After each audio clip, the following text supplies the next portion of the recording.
So, hello again to the Science of RV. I'm Andy, and we're now into chapter 2.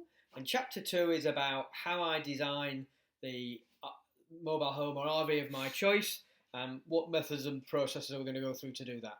It might seem a bit geeky, but actually, I'm going to give you a very crude lesson in systems engineering and requirements management. Please don't get turned off by that, because really, all that means is that I'm going to write a list and I'm going to decide what that list means. So let's start with what matters to me. So there is a table that, as you can see, if you look down it, it just says, what are the things that matter to me? That is going to really drive the kind of vehicle that I'm looking for and what it has in it. So this list might be right, might be wrong. It's just my first guess.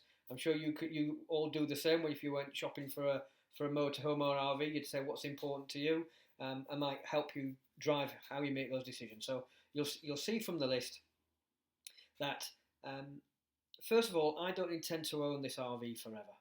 I think its lifespan is going to be of the order of 4 years dedicated use. Outside of that, it's going to be weekends, but it is going to be used for about 4 years. That is important because that really drives what I'm prepared to invest in it financially. The other things that's important to me, as I've already said, is I want to travel in luxury. I want my own bedroom. I want a separate bathroom. I don't want the toilet. I don't want to be showering above a toilet. I want to have nice cooking facilities, somewhere to sit and relax. I want to be able to watch TV and so on. The other thing that's important is that the climates that I'm staying in. Yes, we are sun worshippers. We are going to be chasing the sun. So we'll predominantly be staying in warm climates. And the implication of that is that we're going to need air conditioning. Air conditioning is a huge power draw, so it is a very significant step. We're also going to need a little bit of heating because it does get cold at night in some warm climates. And if we're going to be travelling for a year, we're bound to come across some poor weather at some point. So heating is important as well. We want to be fairly self-sufficient. So that means that we've got a balance 50-50 of 50% of the time we want to be out in the wilderness, and about 50% of the time we can have hookups in campsites. That basically means that we've got to size the systems for about 5 or 6 days on our own. That will drive size of tanks for water, fresh and waste, the electrical systems, any gas or diesel systems that we're using. So that's going to size those things. So that's my first pass list of what's important to me. And then, second table, this is how we define the architecture of the motorhome or RV. Again, don't get turned off by that. What this is saying is, we know there's a number of systems that we can select from or are important to us. We need, again, our fresh and wastewater system is one of them. Our electrical power system is another. We have diesel or petrol in a tank, and we may have liquid gas, propane or LPG as well. So in terms of my needs of what I want out of my motorhome or RV, I've translated those to some definition of scale of systems. Now, you'll say, where did those numbers come from?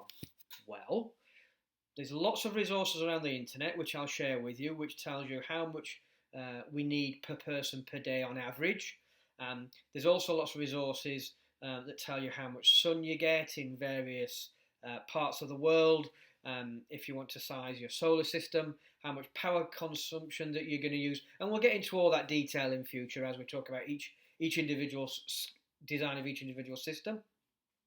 But fundamentally, that's starting to give us a framework now, or in Geeko speak, I've defined the architecture of the systems. I've defined what they're going to be and what size they are, in a very loose sense. So, what decisions have I already made? Well, I'm trying to think of how to be more in keeping with the electrical age.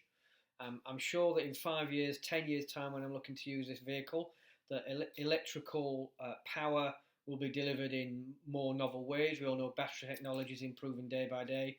A bit more sensitive to the environment and renewable energies.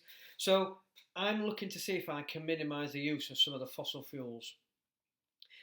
I can't at the moment see that I'm going to be able to have an RV that gives me what I need that's going to be an all-electric vehicle. And even if it exists, it's probably well outside of my pay packet. And it also would demand an awful lot of infrastructure going in place in Europe and in the US to be able to exploit that. So I'm assuming that I'm going to use a diesel-driven vehicle, particularly as I'm converting a coach. That's fundamentally what's available to me. So it's going to be diesel. Now, the good thing about diesel is it is a relatively high energy density material, so more BTUs per kilo than, say, gas has. So that's great, because that also means that if I can use that for my heating, that takes one big electrical demand away from my electrical system. So my intent right now then is to use a diesel to drive the engine, but also use the diesel to drive the heating system. And there are very cheap, efficient heaters out there. Now, if I can get that to work as well, I can heat my hot water. So hot water and warming up the vehicle, I'm going to use for diesel. That's a decision that I've already made. The rest then would have to be electrical. Now, this could be quite tough. The electrical system generally isn't so large until I hit the aircon. So I'm going to show you a little bit of data. Let's make a decision which way it goes. That tells you an average kind of electrical use in an RV with and without aircon. And you'll see what a huge difference aircon makes. So just have a quick look at that data. If I don't use aircon, I'm going to use about 3 kilowatt hours of energy, electrical, a day. Around about. Could be 4, could be 2. It's pitching around about 3. This is calculated from a very detailed spreadsheet on electrical usage of all the different systems, DC and AC that's in the RV. About 3. The moment I switch the aircon on for any amount of time, that adds another 10. So it's 3 to 4 times as much demand just for aircon as the rest of the day. So you can see what an absolute beast the decision to have aircon in a large vehicle is. And that will drive not only the size of the electrical system, but also the size of the storage battery system that I need to operate that. So the aircon is a fundamental decision. Now, we can power aircon off a generator, but generators are only allowed for certain periods of time in campsites because they can be noisy. Or, this is where I'm going to lay some myths. There are things we can do to have a silent generator. And by silent, I mean silent generator. I don't mean, if you look at the adverts, people talk about a generator being only 60 decibels. Well, 60 decibels is quite a loud conversation. And if somebody was having a loud conversation in my lounge while I'm trying to sleep, I might be kind of annoyed, particularly in an RV. So I think we can get that number down even further.